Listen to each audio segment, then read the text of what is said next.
All right, folks, welcome back to Mike and Maurice's Mind Escape. We have episode number 70 today. We have a first. Our buddy Alex, who runs the Natural Born Alchemist podcast, is reporting live from the Ayahuasca Conference 2019 in Girona, Spain. What's going on, Alex? Hi, it's going good. It's really warm here, Looks and beautiful. yeah, uh, so it's going good. It's like 1,500 people here from all over the world, and many speakers. We can maybe see there. That's Wade Davis, actually. He's a famous anthropologist, and the student of Richard Schultes, if you know who that is. Okay. What's the vibe like there? Is there like an electric vibe, or is it just kind of tame, or No, it's a good vibe. Everybody is sharing their experiences constantly, and people are having mini ceremonies, not drinking ayahuasca or anything, but like sitting down, having small rituals all over the place. right? See, here they're waiting for something. Uh, when they start playing, I might have to go out here because I think they're going to play. But before they do that, there's a lot of interesting psychedelic artwork here. Oh yeah, that's beautiful. And all the artists are here as well. And one of the main things with this conference is to try and bring the indigenous people to the forefront, so they're not left out of the whole discussion, because all the different talks that they have are all about sustainability with the ayahuasca tourism, and also about the healing process, and also about what the indigenous are going through, because they're marginalized in our world. Oh, for sure. Now, is the so you've got art. It looks like you got some music. They've got obviously people speaking. Um, is there people that do go there that maybe dabble in some of the stuff, or no, not really? Is it more just I think everybody who is attending has been in an ayahuasca ceremony, for right? But sure. I It's mean, if like, is there people there right now that are walking around that are on ayahuasca, or no? Does that not No, happen? don't think so. I don't think you could. Well, you could, I guess, but I wouldn't recommend it. Sure, sure. Although I see people use rapé a lot. It's this indigenous snuff, Right. but it's more like some. It's not really the psychedelic in that sense. Sure. But who knows? Maybe there's some people who dropped acid. But I think it's fairly, it's a fairly high level conference in that the speakers are the main people in their field, and so there's a lot of high talks about um, how to regulate ayahuasca, and how to make sure that all the 500, or maybe not that many, but at least a few hundred lodges that are in Peru only, that Right. they are following the right protocol. So because if those ayahuasca retreats start behaving badly, then it's going to destroy the whole thing. Well, absolutely. I mean, I've seen a couple documentaries where obviously they show a lot of the charlatans and people just trying to make money when the tourists get there and that kind of stuff. And it's not really pure or good stuff, and the people end up getting sick or poisoned. So, yeah, it's important that they keep a tight leash on that aspect of it. Um, as far as, is this your first conference, by the way, or have you been to other No, conferences? I've been to a few conferences, and this one feels like the biggest. Okay. Not only the speakers that attend, but also the size of it is quite big. The Is venue it at is like an quite big. expo or like a venue or like where's it at? Oh, it's at some sort of venue that do conferences, I guess. So it's quite huge. I can walk Gotcha. down. I'm at the top now. I walk down, but and you have people like Dennis McKenna and Jeremy Narby speaking, and the guy I filmed before, Wade Davis, Right, right. and also people from NGOs that work with indigenous communities. I mean, it sounds like a great group of people. It seems like the vibe there's pretty chill, but it seems like there's still a lot of people. Yeah. What who are you looking most forward to seeing? Always like to talk to the indigenous, and you see here on this sign here, they even have their own area, indigenous Gotcha. space. But of course now, I mean, there's meetings and talks being held, so uh, some rooms might not like. I find be quiet now. Right. Is so when you say indigenous though, you obviously mean the people of South America, the indigenous tribes, or is it more from around the world? Are there other places where there's indigenous tribes that use ayahuasca? No, it's all in the Amazon. Okay. So it's all people from Peru and Colombia and Brazil. Right. Now, do they ever have like do they do like the rituals like you were saying that people are doing rituals? Do they do the rituals minus the ayahuasca, meaning that they do the same stuff or like recreate it but they don't actually do it? Yeah, they just sit in small circles and like, pray or sing or play instruments. I've seen that happening a bit. Um, but the main focus, I think, of the whole conference or congress is that the struggle with the indigenous people and the all the international or multi international corporations that are trying to take over and steal the territory from them. Sure. Because in the Amazon you have oil, gas, you have the possibility of making huge agricultural fields to grow, to have cows to make meat and leather, and there's a lot of money in the Amazon. And the big problem is with the President Bolsonaro, the new president of Brazil, who wants to solve Brazil's financial troubles by selling out the rainforest. Yeah. And he even said that he wished Brazil had been as effective to eradicate the indigenous like the United States had been with their Native Americans. So he's quite like a Hitler-esque kind of guy. Sure. Now He wants the to like well, the Amazon's super important. I don't know if there's a series on Netflix called One Strange Rock where it shows the sediment from the Amazon comes from the Sahara, gets blown all the way over, and it's literally Earth's like a it's like almost like a living organism itself. So we need um, obviously that as an environment and climate and everything to um, withstand the current cycle that we have the way that everything works. So the Amazon's obviously super super important, besides obviously the facts that you already mentioned. Now the when you're is there anything like do they have like scientists there too, or like people on the cutting edge of maybe more insights into this medicine as far as what's going on and that kind of stuff too? Or yes, they have had a lot of scientific presentations on the medicine. So yeah, there's been a lot of that, and even there was even one interesting talk with called Israel, Palestine, and ayahuasca about how ayahuasca could heal the divide. So I thought that hmm even gone that far, which is good because ayahuasca can have the potential. Even I mean, for me personally, it had. What it did a lot for me was to let go of past issues that you were thinking about or people you wanted to have your revenge. They were mean to you, you want to do revenge, you just let it go. right.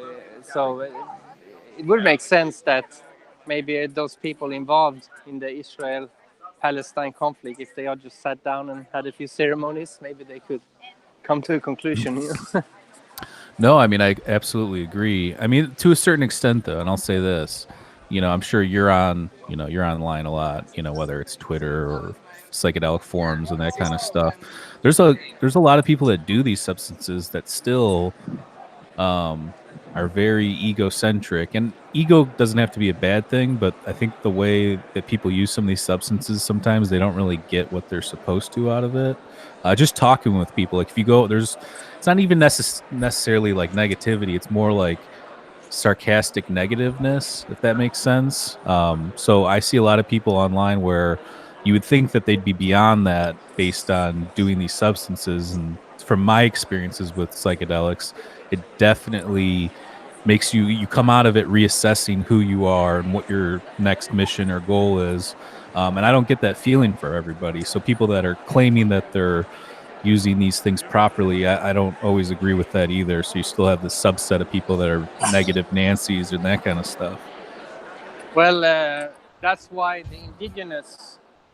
I'll walk out again because it's too echoey in here. Yeah. The indigenous are is the key in all this because the way they practice the medicine is a way that makes you avoid those kind of pitfalls.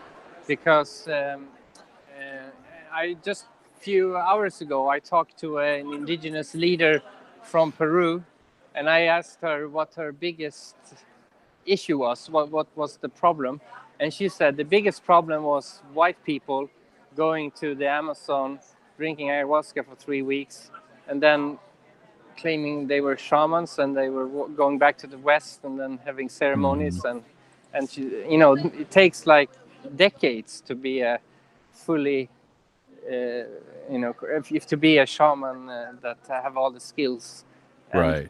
not even more than a decade, because you have to also think about the fact that the people who start training to be shamans, before they started training, they were living in that environment, in that culture, Right. which you can't learn that. You have to be born in it.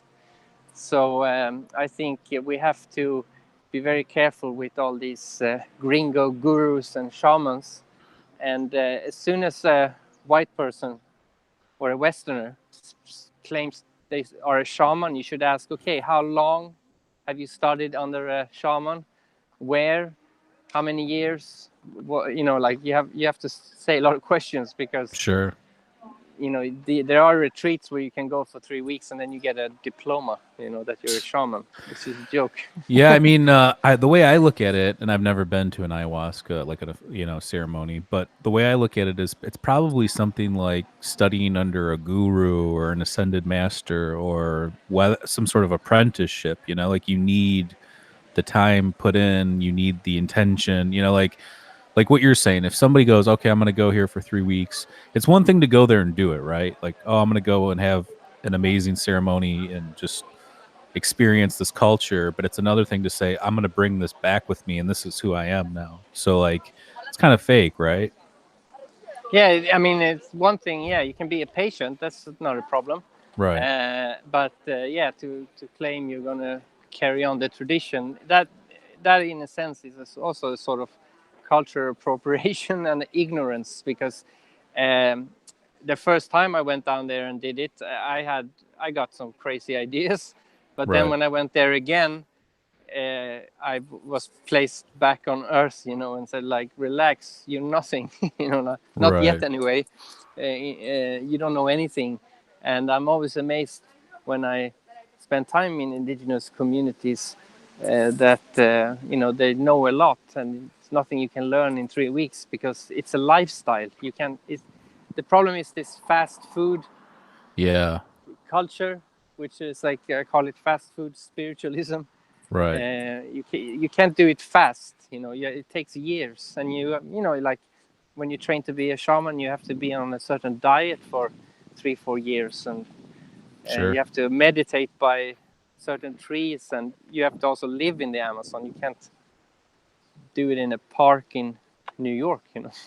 No, Well, I no. guess you could, but Right. it would be more difficult. Well, don't you think though maybe that partly has to do with the experience then? So like let's say nobody's done it before, they go down there, they have this experience and they think this is a whole new world. I want to do this. And like what you're saying, this fast food, I want immediate gratification. I want to become a master now.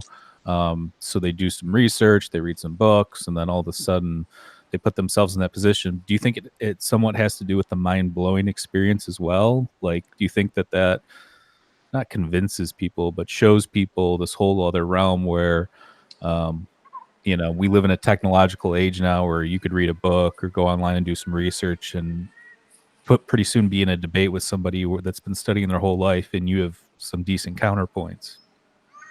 Yeah, it's such an intense experience that it almost feels like you're the first one who ever had it, because it's so earth-shattering. So it's a natural reaction to like, oh, nobody has seen what I've seen. So, but Right. then when you do it more times, then that's why integration is important. You have to, you know, some people, they do ceremonies constantly with no breaks. That you need like you should take a break, like at least a year, and like process what you went through, and then I think you get more out of it. Unless you're training to be a shaman, there's no reason to do.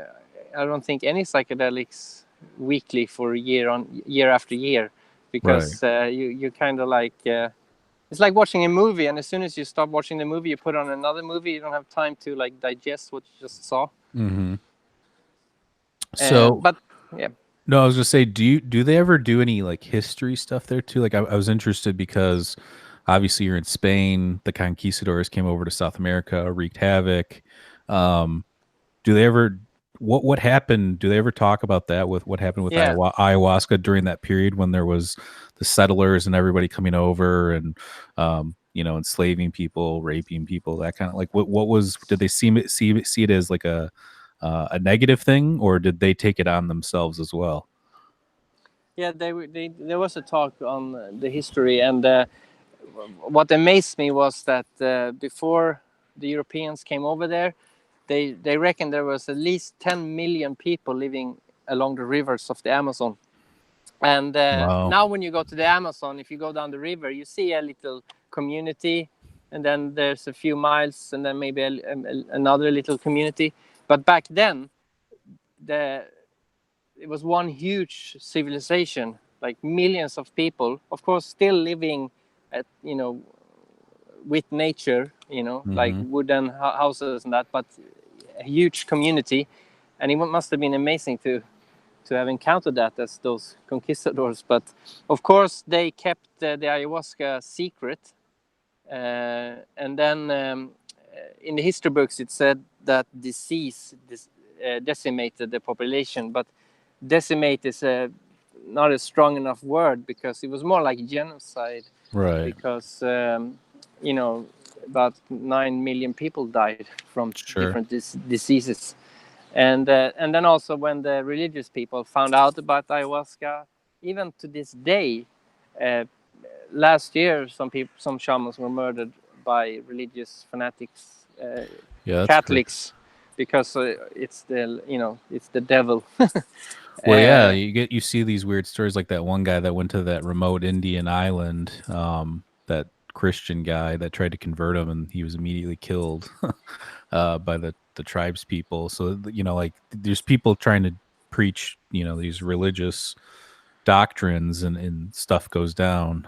But you even see it in history with like Easter Island. When the I think either the Dutch or the Portuguese, whoever the Catholics were that went there, they burned all their Rongo scripts, which are their ancient writing and tablets and stuff like that, because it was considered to be evil or the devil and stuff like that. So obviously we're a lot smarter nowadays, and we can see through that kind of stuff. Obviously there'll be people that preach that probably till it doesn't exist anymore, which it may never not. So, but for the most part, I think people can see through that demonization type stuff, and you see it all.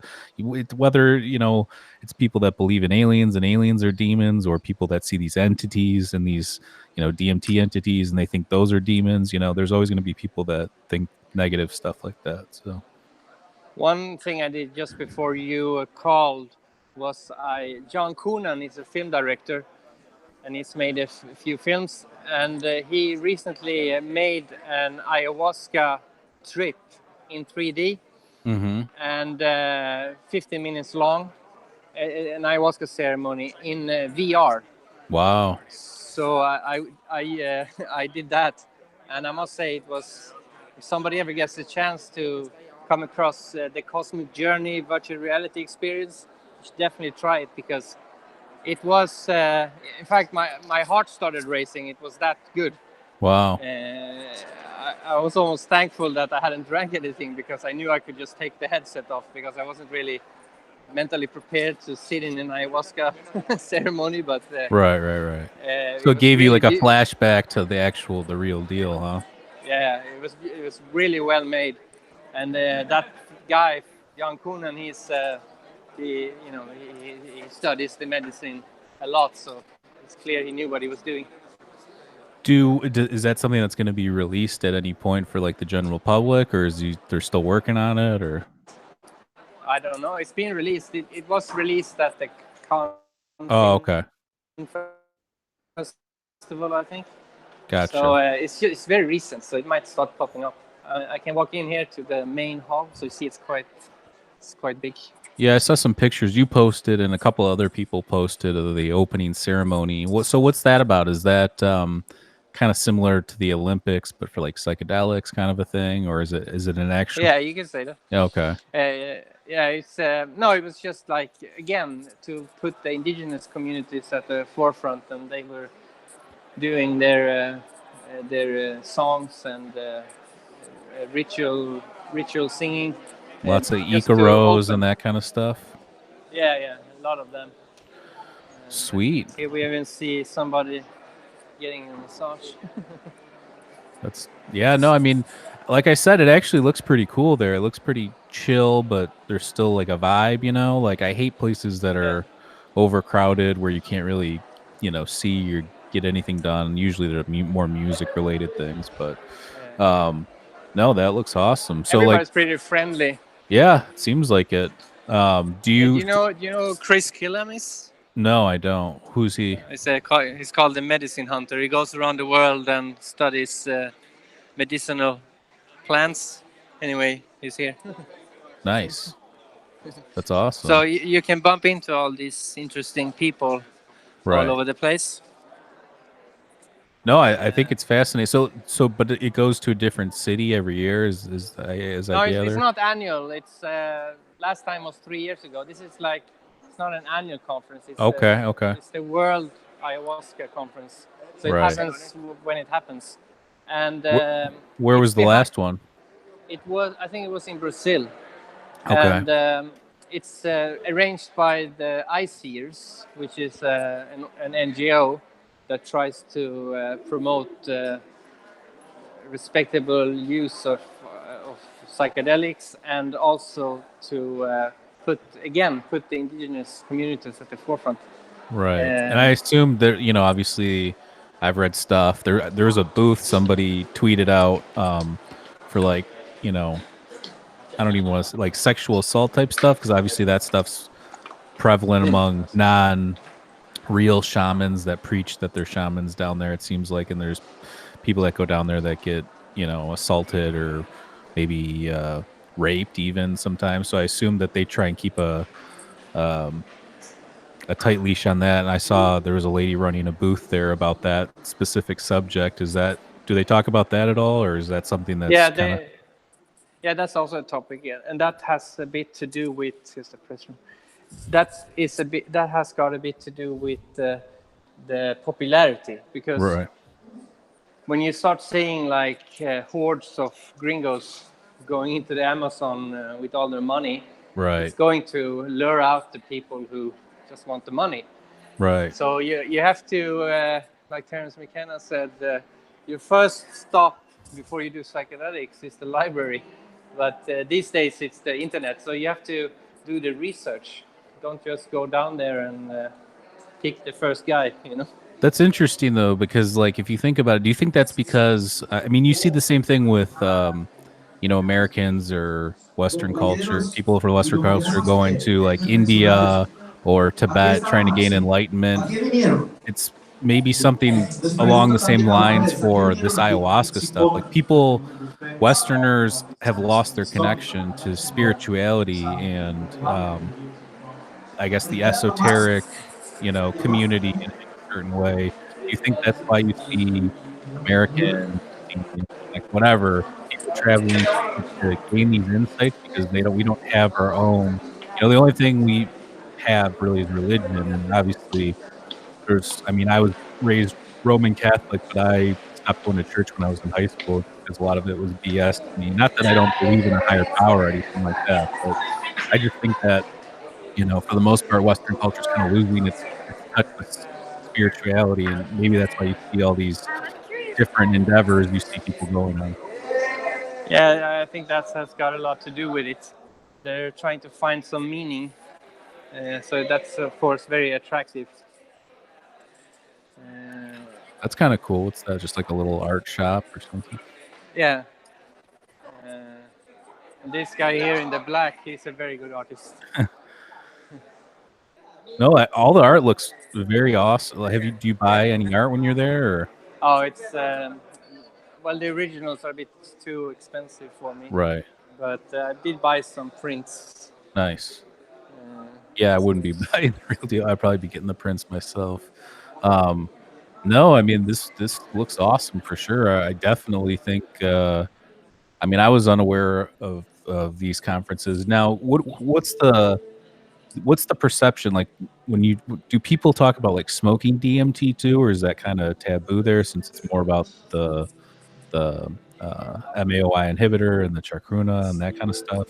no, there's no. I don't get a sense there's a taboo about anything here. It's there are, everybody who arranged the conference and everybody who attends are working with these psychedelic medicines in some way. So it's quite respectful and open-minded. I Do you know mean, any of these shamans that smoke it as opposed to ingesting it?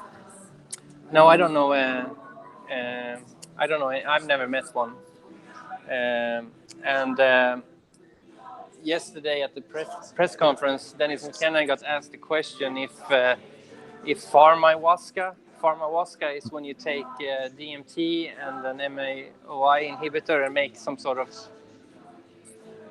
not fake, but like a Right, pharmaceutical ayahuasca.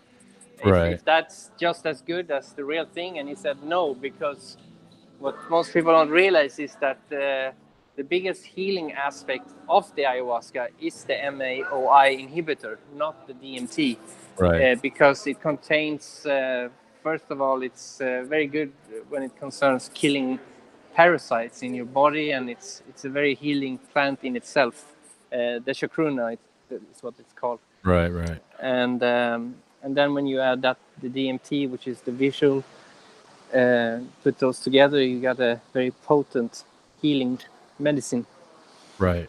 No, absolutely. And it makes sense. I mean, I feel the same way even about bud and marijuana. Like if you smoke it, it's a completely different thing than vaping an extract. Which I like to vape an extract here and there because it allows you to get more work done. It's clearer, but when you actually smoke it, it's more all encompassing. And what is there like 400 chemicals in pod and tons of cannabinoids, so when you smoke it, so it's probably a similar thing to that. Or when you were on last time and we were talking about uh iboga and the difference between ibogaine, it seemed like that's kind of similar too. Like if you do iboga, you're going to get the full effects as opposed to ibogaine, which is just one aspect of it. Yeah, exactly. It's the same kind of thing. Oh, a bit too noisy in here. No, you're good. There's music and performances all over the place regularly as well. So there's a lot happening. What's the state of You're live. This guy is making a documentary about the what's up, man? Onania people. Yeah, Shipibo people. Sorry. The Onania people, the healers. Yeah, the healers. Yeah. So how's it going? Good, yeah, really good. There's so much to take in. There's so much. So many great talks, so many great pieces of artwork, great music. Sorry to put you on the spot. Yeah. Awesome. Your thing, your VR. So It's good. Have you done it? Oh, okay.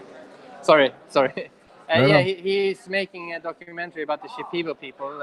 It's called Onania. I said the wrong thing. It's called Onania because the Onania means healer in Shipibo. Okay. So yeah. That's awesome. Yeah. I mean, I love all these, it seems like now people are more, apt to make a documentary or do, real research into stuff. So that's cool. I always appreciate the artistic side of these things when you can start incorporating different mediums. But And go ahead, sorry. And they even had a talk about ayahuasca and entrepreneurship, because a lot of people who work with ayahuasca, they often start up businesses, get new ideas, and so that's also a thing. Um, and often it has some sort of like sustainable angle, because Sure. it's impossible to go down to the Amazon and drink ayahuasca and not come back home and think, maybe I should recycle. Like. Right. Yeah, I mean, I think that, I mean, I don't know how you feel, but even me, just when I go camping or go to the woods, or, I'm in touch with nature, there's something spiritual about that as it is, without any substances. But then when you bring psychedelics, mind altering substances into that mix, it's even more powerful, like you almost feel that, primal connection with nature. Yeah, exactly. And it's undeniable when you do it that you get this kind of connection with Mother Nature. It's very strong, and also makes you feel a bit small, not in a negative sense, just more Right. in an awe sense. That's good. I mean, we should feel small, and I think that's why people, always talk about like ego death. I mean, besides the actual experience and being ripped apart, taken to the underworld, put back together, and brought back, kind of a thing, but more from the sense that, like you said, feeling small, or like, there's a bigger picture kind of a thing, because I think that sometimes people get lost and you're stuck in reality or our day-to-day consciousness, and you think, oh, this is kind of, that's just who you are, but in reality, it's just only part of it. And Man, this it's is beautiful. It's that's beautiful there. the slogan there, an inner search for a better world. Nice. Oh, let me go here. I saw somebody actually. So you can have. I won't disturb him because I disturb him too much. But now you can have Dennis McKenna on your podcast. I mean, it's beautiful in that city, man. I got to go to Spain and check out Girona. It's awesome there. There is. Nice. Very cool. Man, this whole thing looks awesome. The one guy I really want to talk to is Jeremy Norby, who wrote Cosmic Serpent. Nice. It's the book that sent me down the rabbit hole, so to say. Right. But he's speaking tomorrow. Oh, talk about the devil! I just saw him. Here he is. He's bumping into everybody. Here he is. Nice. I've been looking for him for 2 days, and now when I said it, he turned up. Right. I'm going to stalk him later. Yeah, we have Andrew Gallimore coming on Tuesday. I don't know if you've checked out his new book yet, Alien Information Theory. Yes, my podcast with him is coming out tomorrow. Oh, nice. So I did it before I went. Yeah, he seems like a cool guy, and I'm halfway through his book. I got to finish it up this weekend. But what did you think about it? Well, I haven't read the book. I just know. Oh, right. It did just come out, actually, I think last week. So. Yeah, but it was good talking to him, and I actually talked a lot about Japan with him because he lives there. So I took the opportunity to find out more about Japan. Right. Because I've always been attracted to Japan. Yeah, I mean, Japan seems pretty cool as well. I had a buddy live there. He said it was awesome. He lived in Kobe. Actually, he had a little bit of PTSD from that huge earthquake they had in like '94. So it's interesting the way that people are kind of immune to that, tsunamis and earthquakes and that kind of stuff there. But yeah, dude, this looks phenomenal. I would love to check out one of these things. So you said they happen every 3 years? Is that like every 3 years, or just kind of? No, it happens when it happens. Oh, when okay, I there's a gotcha. need. Gotcha. And ICEERS is a very good NGO, and they also have an ayahuasca defense fund, because every time somebody does the ceremony in the right way in other countries, they can get arrested. Wow. So they also raise money to help them with the legal costs. What's the legality there in Europe, in Spain and stuff? In Spain, I'm not 100% sure, but I think it's fairly acceptable. Okay, But I mean, every country is different in Europe, so there's some countries where it's highly illegal. So, sure. and Yeah, we also have Santo Daime here, I think, or no, it's another one. You know, because some, no, it is Santo Daime. Some form a church, you know, because if you're a church, right. then all bets are off. Like you see, it's a Yeah. cross, a double cross, double No, I crucified. mean it makes sense. You know, it's just they are such powerful tools, and have you ever seen that documentary? I don't know if you. It's called The Last Shaman, about this guy that, you know, he's just a white teenager going to college kind of a thing, and he wants to kill himself. He set a date to kill himself, and it was a last ditch effort. He's like, I'm going to go to the Amazon. And he ends up going down there and like learning from this guy that was on the edge of like the modernization part of the Amazon, where the place where he was on the fringe, the outskirt of the city, but also kind of indigenous. So he went to this shaman, um, who was still doing real ceremonies, because he had a tough time finding a real shaman when he went down there, based on all the people on the streets trying to sell him the ayahuasca and stuff. But it's actually kind of interesting because this guy was really going to kill himself, and he found a new way of life through doing, um, you know, the ceremonies. He was down there, I think, for a few months, so he really went in deep. But I don't know if you haven't checked that out, you should check it out. It's kind of interesting. Yeah, I've seen it. I've seen it. Oh, okay.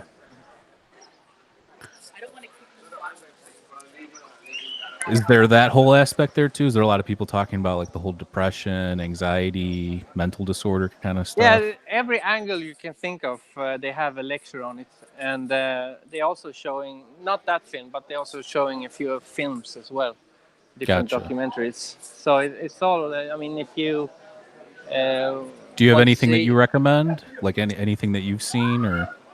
well, the thing that I thought was most amazing was that virtual reality experience. Right. It was extremely realistic. Of course, virtual reality can never add, you know, because an ayahuasca experience is also a lot about your memories and things from your life. It's impossible to put that in a VR. But as far as the visuals and the mood, the vibe, they got it spot on.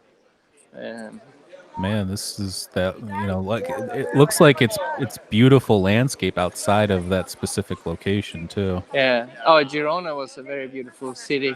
Where's Uh, everybody staying? Is there hotels around there, or is everything connected? well, it's Girona is a city of like 100,000 people, so it's No, I meant like specifically there. Like, is there a hotel like close to there, or is everything connected? Is the hotel connected to the?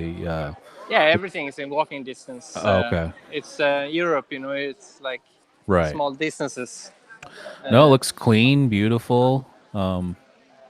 Yeah, everybody seems to be pretty cool. And That's the a way it lot of should. media happening here. Somebody filming. So yeah. So, what's on your agenda for later before we cut out here? Well, actually, I'm going to this book signing with a few authors, getting some books signed, and then I think the evening is done. I don't have any plans. And tomorrow it's going to be all about this Jeremy Norby, because I really want to speak to him and also listen to his talk, Sure. because he's if somebody hasn't watched his talks on YouTube, I recommend them, because Yeah, it's I've very, seen a few of them. I like a lot of what he does for sure. and he has a dry sense of humor, which I like. See his kids here as well. Yes, Uh, I've seen quite a few kids since you've been walking around. That's cool. they even have a kids area for people who bring kids. Right on. Well, listen, Alex, I really appreciate you doing this. This was actually super fascinating, and I appreciate you coming on and explaining stuff. And obviously, you're always welcome on our show. And I hope you have a wonderful rest of your conference. Yeah, thanks. I hope it was watchable. It's hard to It's walk and pretty film clear. I'm and not going to talk. lie. I was worried about the connection at first, but it's pretty clear. And you're actually, the video and the audio is a lot better than other people we've had that have been sitting at home. So you're good. I have a good phone right now, I guess. No, Let me good job. let me. I'll film something as the final image here. Okay.